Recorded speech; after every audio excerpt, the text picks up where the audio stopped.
praxe, vamos recolher 3 perguntas e voltamos à mesa. Se houver mais, acho que dá tempo para fazer duas rodadas. Eu peço que as pessoas se identifiquem.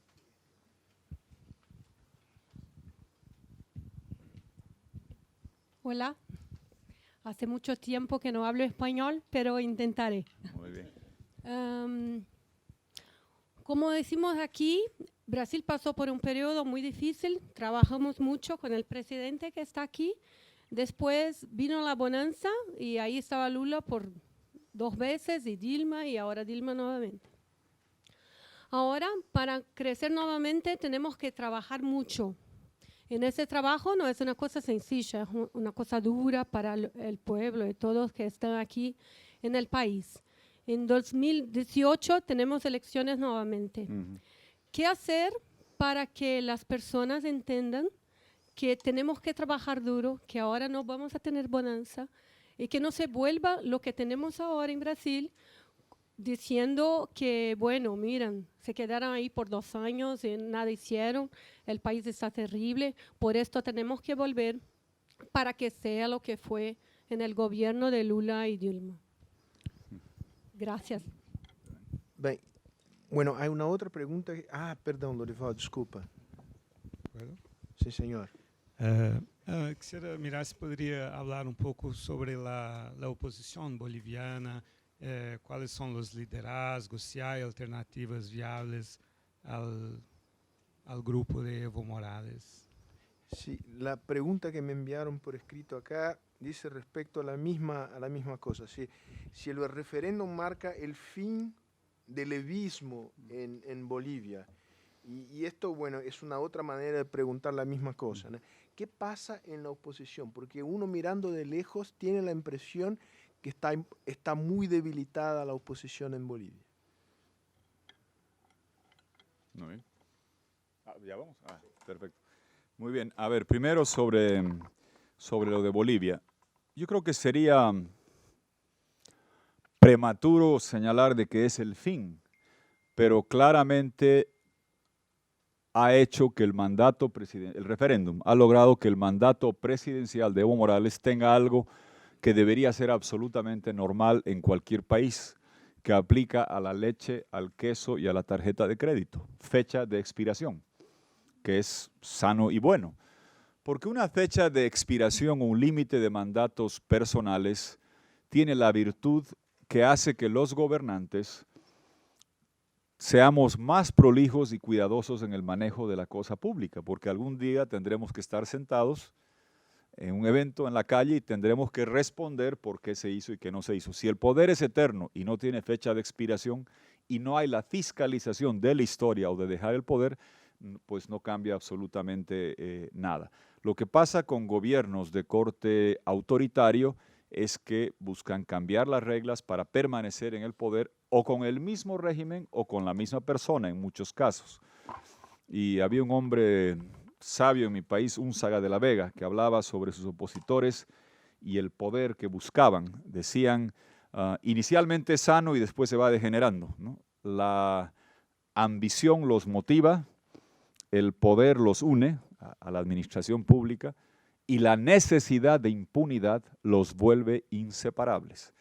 Lo que sucede cuando uno ve regímenes como Venezuela o como el de mi país es la necesidad de tener impunidad no hace que se pueda avisorar o contemplar el relevo que es práctica democrática en cualquiera de nuestros países.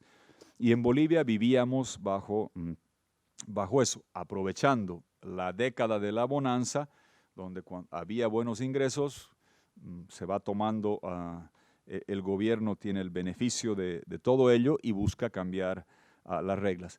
El tema de lo de la oposición, créame que no es casual, es deliberado.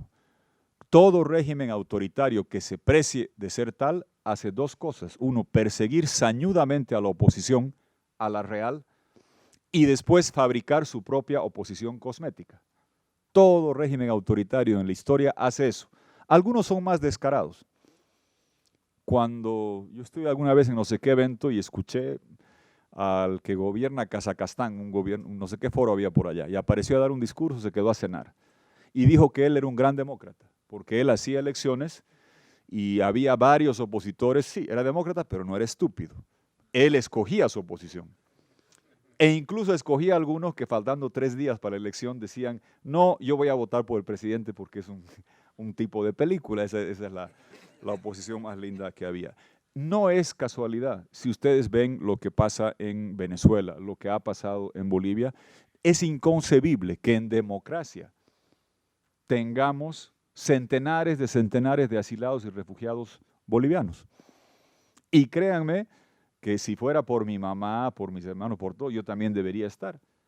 Porque lo que antes había el paredón judicial moderno en un gobierno autoritario tiene la siguiente dimensión judicial, que aquí no se aprecia porque ustedes tienen jueces independientes. Y créanme, valórenlos, atesórenlos, no saben cuánto vale tener jueces independientes. En gobiernos autoritarios, lo que antes era el paredón de Sierra Maestra, cuando bajan a La Habana y con Che Guevara por delante, además lo ponen a Che Guevara, no es casualidad, porque era extranjero, porque los locales siempre tenían algún amigo de colegio que había sido novio de su hermana o que jugaban juntos. Entonces, debe ser un poco más costoso fusilar a un amigo de infancia, pero si uno es argentino era más fácil hacer eso. Les gusta, sí. El paredón moderno, los fusiles son fiscales, las balas son juicios amañados. Y el juez es el que baja la bandera y dice, dispárenle a este acá. Así funciona este sistema persecutorio que es tremendo. Y no es casualidad que en Venezuela tengamos tanto asilado, tanto perseguido, tanto preso y todo lo que pasa. Y ¿saben qué es lo desesperante? Que cuando uno busca recurrir a la comunidad internacional, buscando que se respeten el protocolo de Ushuaia de Mercosur, el artículo 20 de la Carta Democrática de la OEA, los tenemos todos memorizados, o acceder a la Comisión Interamericana de Derechos Humanos, este proyecto, por eso la dimensión de lo que ha hecho Venezuela ha sido tan terrible, ha sido tan influyente que ha logrado controlar la OEA. Con todo respeto, el señor Insulza trabajaba para este proyecto autoritario, copaban las instituciones y lugares donde uno puede acudir a defender cuando le cierran el canal en Venezuela, cuando violan a una jueza en Venezuela, cuando tenemos 800 exiliados o asilados de Bolivia, son lugares que fueron copados por este proyecto tan poderoso con la aceptación o tácita o explícita de Brasil, que debería ser el que más cuide y más cuidado tenga con estas instituciones. O sea que fíjense que va a haber, las elecciones en Bolivia son el 2019, falta mucho tiempo. La realidad económica va a ser totalmente diferente.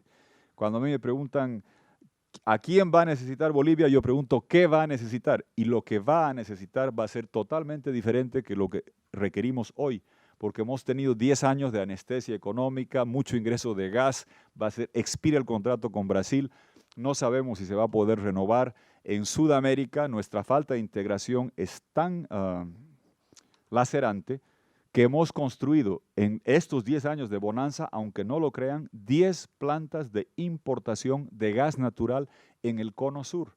Importar gas al cono sur es como importar hielo al polo norte. No debería ser necesario y lo hemos hecho por la desconfianza.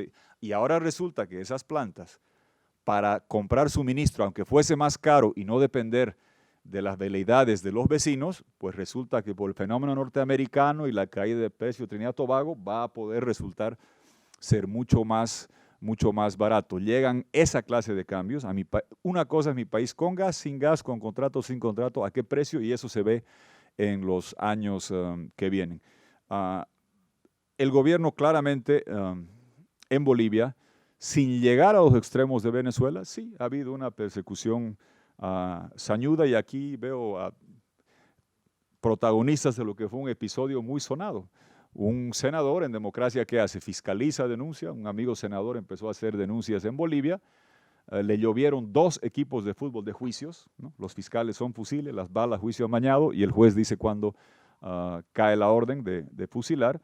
Le llovieron 22 juicios en diferentes regiones y tenía que viajar de un lado para otro. Pues un día decidió, ingresó, está aquí el embajador Beato, entró a la embajada de Brasil, y la historia escribirá si lo que hicieron el embajador Beato, Eduardo Saboya y Montenegro acá fue producto de una línea institucional de defensa de la democracia y los derechos humanos o fue más una iniciativa personal? Yo me guardo mi criterio, pero Brasil hizo algo muy digno. Le dio asilo a un senador brasileño que estaba siendo perseguido sistemáticamente boliviano en la Embajada de la Paz en Brasil. Y la gente, mire el doble rasero, ¿no? Así como yo escucho en Brasil ahora decir, Guatemala, bravo, que este juez español y colombiano sacaron al presidente. No, en Brasil, ¿qué hace Sergio Moro? ¿Qué está haciendo? Doble rasero. O que se diga, este diputado no puede votar en contra del gobierno porque es un corrupto que recibió 2 millones de los 3.000 millones que se robó el gobierno. Entonces, el diputado no puede, pero el gobierno sí. No termino de entender, pero bueno, ustedes me explicarán después. Pero para que vean el otro doble rasero, este senador boliviano, para que el gobierno autor, era opositor, muy bien, perseguido. ¿Qué hacía? O se iba al asilo o al exilio o ingresa a la Embajada de Brasil. Brasil en pocos días le da el asilo y el gobierno de Bolivia tan abusivo que hace algo que ni dictaduras militares hacían, salvoconducto. Dictaduras militares bolivianas. Uno saltaba la reja de la Embajada de Bélgica, te daban el salvoconducto. El gobierno de Bolivia rechaza darle el salvoconducto. El doble rasero al que me refería, al poco tiempo, reunión de Mercosur. Hay que ser rabiosamente antinorteamericano. Al influjo de Venezuela, ¿no? Hay que ser, y qué lindo ser antinorteamericano con 10.000 gasolineras en Estados Unidos y 7 refinerías en Estados Unidos como tiene Venezuela. Así también me gustaría ser a mí antigringo y cada día le ponen la plata a menor precio allá en los cajeros. ¿Venezuela qué propone? Que a los pocos días de que había entrado este senador boliviano a la Embajada de Brasil, se entra Snowden, un australiano, acusado de violar mujeres en Suecia, ingresa a la Embajada de Ecuador en Inglaterra. Assange, perdón, Snowden, me estoy equivocando. El Wikileaks con el amigo. Assange, Julian Assange, el de pelo blanco. Se entra a la Embajada de Ecuador. En Mercosur, Venezuela propone, y todos firman, incluyendo Brasil, que el derecho a salvoconducto debe ser respetado por no sé qué, para Assange, australiano, pedido por violación en Suecia, en la Embajada de Ecuador, en Inglaterra. Ni con Inglaterra, ni con Suecia, ni Australia teníamos convenios internacionales de derecho a asilo. En Sudamérica sí lo teníamos. Y extrañamente se pedía para el australiano en Inglaterra, pedido por la justicia sueca, lo que no se le daba a un boliviano en la Embajada de Brasil en La Paz. Eso es lo triste. Perdón por extenderme, pero tienen que entender que muchas veces esta lucha tiene esa clase de connotaciones y por eso, si me permiten, aquí yo hago un reconocimiento y le pido que le demos un fuerte aplauso al embajador Beato Eduardo Saboya Montenegro. Póngase de pie, mi querido embajador, para que los vean bien. Y ahí está Eduardo Saboya, el único tapa de Istoé. Salió de la fuga fantástica. Pero esos son los gestos que la historia determinará si fueron personales o institucionales, que uno esperaba de forma institucional todo el tiempo de Brasil para que esta clase de actitudes autoritarias no se sigan replicando. Rápido sobre lo del tema de Brasil. Mire, aquí está el que sabe todo, pues que diga el presidente Cardoso cómo que viene para el 2018. El desafío es grande. Sí, el desafío es grande. La verdad es que más allá de cuál sea el gobierno, quién sea el presidente, se tiene el desafío de los 5 dieces, ¿no? Desempleo, inflación, contracción económica muy alta, tasa de inflación también, la deuda que según leo, increíble que en medio de una bonanza tan grande hubiese subido la deuda como porcentaje del PIB de alrededor de 50, un poco más de aquí, a más de 70. Eso es para mí inexplicable, que en medio de la década o despuesito de la década de la bonanza externa más grande que hemos tenido en la historia, con precios sideralmente altos de la soya, del hierro, del café, del azúcar, se tenga un incremento de la deuda de esa magnitud. Ese problema existe. Ahora, claramente el desafío es para atacar los 4 dieces económicos, la inflación, el desempleo, el déficit y la contracción económica de los últimos 10 años, si se cambia un gobierno con 10% de aprobación por otro gobierno que en sus actitudes y forma de gestionar también va a tener ese nivel de aprobación, eso va a ser muy, muy complicado. Una crisis, la gente, yo he aprendido que entiende, siempre y cuando vea de que el gobierno entiende, y que actúe y gestiona en consecuencia con un equipo que permita atacar los problemas que tiene Brasil. Yo espero que se pueda dar, depende de ustedes, pero la verdad es casi un crimen lo que estoy haciendo comentando sobre esto cuando podemos pasar el micrófono al presidente Cardoso y escuchar de él, y estoy seguro que él puede dar las mejores soluciones. Yo sé que siempre hay motivos para tener esperanza. Recuerdo que cuando yo era un joven tecnócrata, viceministro de planeamiento, cuando hubo todo esto de Collor, y recuerdo, Dios mío, el fin del mundo, Brasil, está pasando esto, y resulta que un gobierno de transición, como les digo, no sé si transición, pero post-impeachment, tuvo en ese momento la capacidad de tener gente como el hombre más grande que ha producido Sudamérica en la Cancillería, el Ministerio de Hacienda, y yo me atrevería a decir que la situación económica de ese entonces era peor que la de ahora, de inflación, desconfianza, endeudamiento y demás, y se logró salir adelante. Entonces, la mejor receta es buscar a Pelé en la cancha, a Cardoso en el gobierno, y yo creo que todo se soluciona ahí. Muy bien. ¿Quedamos por acá? Un comentario. Sí, claro.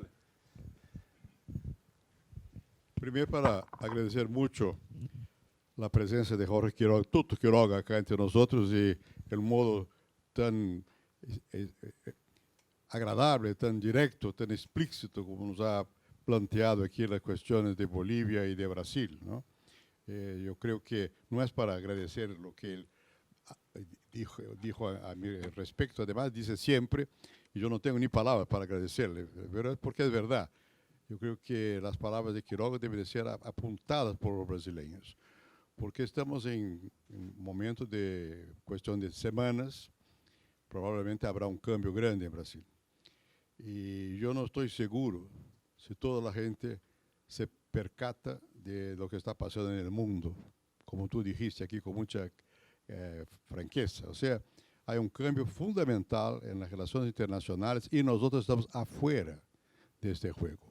El primer gran desafío de Brasil es tratar de ubicarse otra vez en el mundo, porque eso tiene consecuencias. Así como Brasil tiene consecuencias para Bolivia, lo que pasa en Estados Unidos, Europa y China tendrá consecuencias sobre Brasil.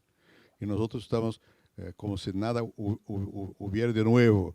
La tragedia que ya hemos platicado hace poco tiempo contigo, la tragedia de lo que pasó en todo el campo energético brasileño, es el ejemplo más claro de la falta de claridad, de conocimiento sobre lo que va a pasar de aquí en adelante.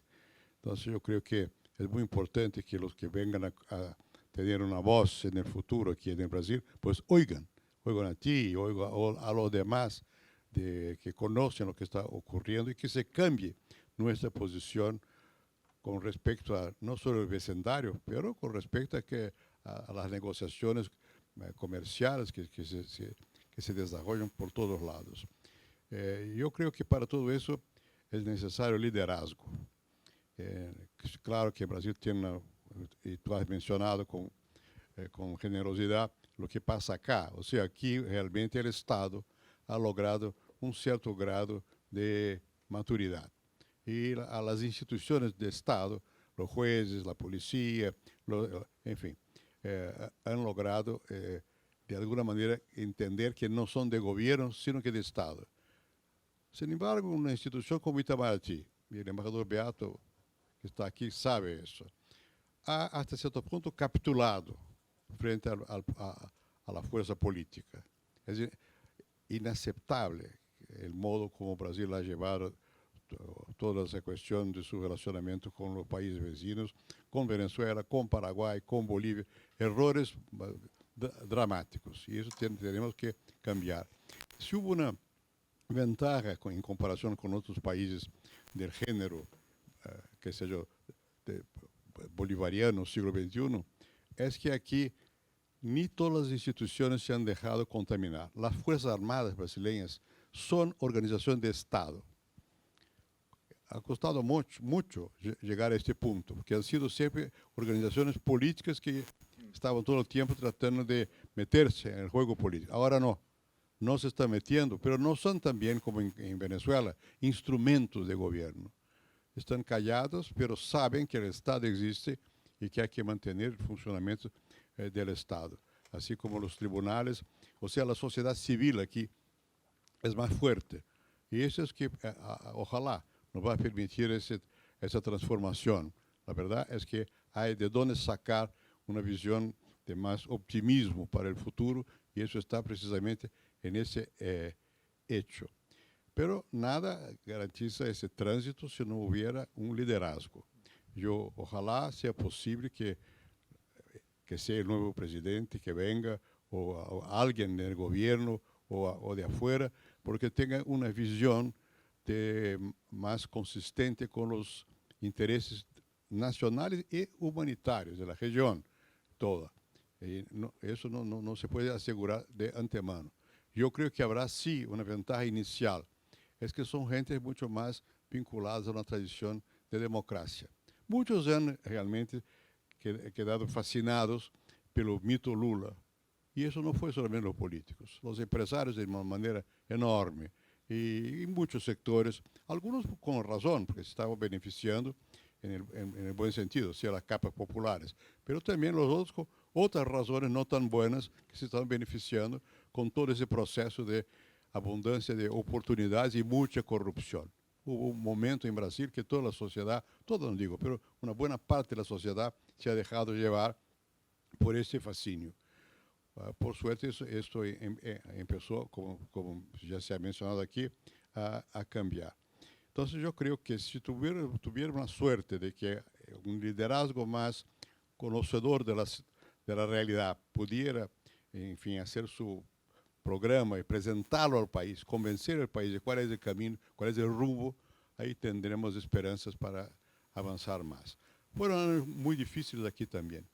En lo que hace a Venezuela, por ejemplo, yo mismo estuve en Venezuela, estuve con la gente de Capriz, conozco muy bien, como tú sabes, a Chávez y todo, y fue casi imposible sensibilizar las fuerzas gubernamentales sobre la necesidad de una posición más íntegra, más auténtica, casi imposible, ¿no? Incluso hasta con Lula yo hablé sobre la cuestión de Venezuela. Y como costuma ser, me he engañado. Estuvo de acuerdo conmigo inmediatamente, no hizo nada, ¿no? Bueno, entonces la relación de Brasil ha sido con Paraguay, ha sido realmente inaceptable, ¿no? En varios sectores. Entonces, este cambio yo creo que va a darse. Ese puede darse y va a darse. Lo demás depende de otras circunstancias. Usted ha mencionado la cuestión del gas, que hicimos hincapié en la cuestión del gasoducto y la vinculación con Bolivia.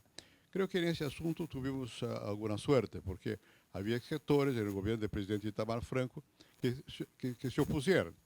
Y yo tuve que meterme porque el ministro de Minas y Energía me pidió, porque había una fuerte corriente en el gobierno que decía que no había gas en Bolivia. No había gas en Bolivia. Y a vísperas de firmar el acuerdo, el presidente me informó que era mejor cancelar el viaje. Y yo, como tenía confianza con él, no cancelé y le dije más tarde que no había cancelado, porque no había condición de cancelar, y fuimos. Y el presidente se encantó y resultó. Pero hicimos lo mismo con Venezuela, y ahí nos hemos equivocado, porque la idea de integración lo hicimos con Argentina, con la energía eléctrica también, pero hasta hoy día en Roraima, en el norte de Brasil, la energía eléctrica viene de Guri, viene de Venezuela. Lo empecé con Caldeira, a hablar con Caldeira sobre el tema, pero después vino Chávez, que cumplió, lo hizo, pero no hay, ahora hay apagón. Entonces, lo que funcionó bien, porque la situación permitió, con Bolivia, con Venezuela, creamos un problema para el norte. Pero bien o mal, yo creo que Brasil va a retomar, tiene que retomar su posición en el contexto latinoamericano. Y es verdad, si Brasil no se mueve, ya se está moviendo, está apoyando el lado que es antidemocrático. Cuando no se mueve es por eso. Y me pareció el colmo lo que pasó ahora con la OEA, porque la OEA se manifestó para criticar lo que está pasando en Brasil. O sea, que como si aquí hubiera un golpe en marcha. Eso formalmente la OEA firmó una nota. Hasta la CEPAL emitió una nota afirmando que en Brasil hay en marcha un proceso no democrático. O sea, eso hay que cambiar todo. no es fácil, es una cuestión de una revisión muy profunda, pero yo estoy seguro de que en pocas semanas ya se podrá configurar una situación distinta. Y como en cuanto a la cuestión económica, no voy a hablar demasiado porque no me corresponde, pero en cuanto a la situación económica, con toda la dificultad que hay, es verdad que la situación no es ni siquiera igual a la que tuvimos que confrontarnos antes. La inflación está de caída ahora por la cuestión de la falta de demanda. El cambio se ha ajustado mejor, las exportaciones van a aumentar. O sea, se emiten algunos señales más fuertes de que el gobierno brasileño entiende cuál es la función del mercado y cuál es la necesidad del Estado en lo que hace a las políticas públicas. Y si nos libramos, por lo menos en gran medida, de la corrupción, yo creo que ya nos configura un panorama más positivo, porque tenemos sectores de avanzada, principalmente el sector agrícola y pecuario, donde la productividad es muy elevada, va a seguir siendo, y además tenemos una carencia de infraestructura brutal, y que si el gobierno nuevo es capaz de dibujar un conjunto de normas creíbles para una cooperación entre el sector público y el sector privado, hay mucho capital en el mundo, es posible un programa de recuperación a partir de esos dos sectores fundamentales. Y el otro que nos preocupa, hay muchos otros, pero muchos, que el sector industrial ha sido fuertemente dañado por la falta de acuerdos comerciales, por la cuestión de la tasa de cambio, por muchas razones, pero hay que mirarlo también. Pero ya tenemos una industria acá con una capacidad, creo que todavía sigue siendo la más importante de toda la región de Latinoamérica. O sea, yo creo que hay razones para un relativo optimismo. Y si es verdad, yo creo que eso va a trascender las fronteras brasileñas, yo creo que para Bolivia también. Y yo creo que lo que dijiste sobre el juego político en todos esos países de tipo bolivariano es verdadero, pero también la dona es móvil, o sea, la opinión cambia. Cuando ya si se siente que en ciertas regiones del continente hay una dirección distinta y que con capacidad de ejercer su rol en el plano internacional, eso también va a animar las fuerzas de oposición. Así que yo creo que ojalá en un par de años más volvamos acá para celebrar los cambios, no solo en Brasil, sino que en Bolivia también. Muy bien. Obrigado, presidente. Si me permite, presidente, con su venia, y para concluir, solo dos ejemplos de cosas, de temas que están pasando en la región que requieren del concurso de Brasil. Uno que no es elucubrar teorías de conspiración, pero hay dos procesos muy importantes en la región que están sucediendo sin que casi Brasil diga algo sobre la materia. Y más aún parecería que están dinamizados al influjo de una suerte de acuerdo entre Obama y el Papa, que tienen un pequeño problema. Hay cosas buenas, pero tienen un problema. Hay un triángulo clave en nuestra región entre Cuba, Colombia y Venezuela. Cuba, Colombia y Venezuela. Y hay un proceso de reconciliación Cuba-Estados Unidos, aleluya, qué bien, hay que levantar el embargo económico de fuera de Cuba, el embargo democrático dentro de Cuba, es necesario hacerlo. Y ha habido una suerte de acuerdo entre Obama y el Vaticano.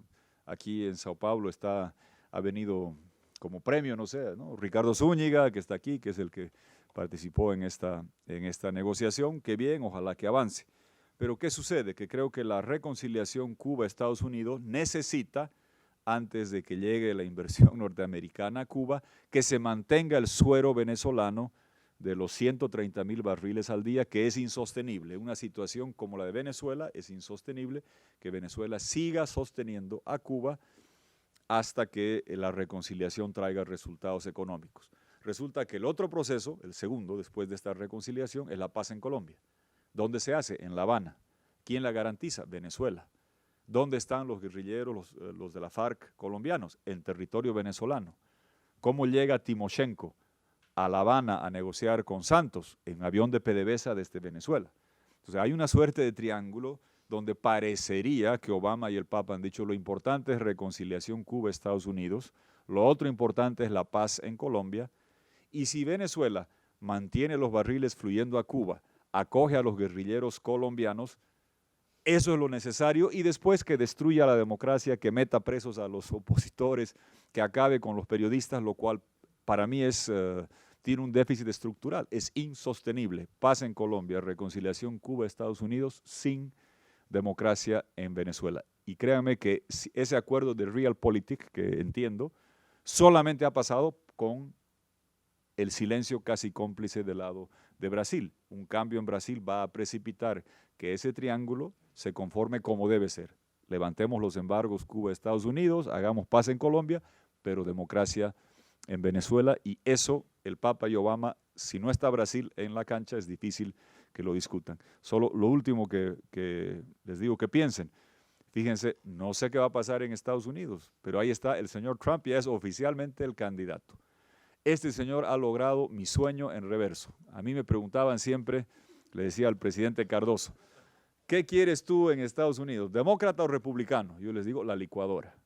Quiero políticas migratorias demócratas y comerciales republicanas. Los demócratas quieren a nuestra gente, no quieren comprar nuestros productos. Los republicanos quieren comprar nuestros productos, no quieren a nuestra gente. Resulta que Trump hizo la licuadora en negativo, no quiere ni nuestros productos ni nuestra gente.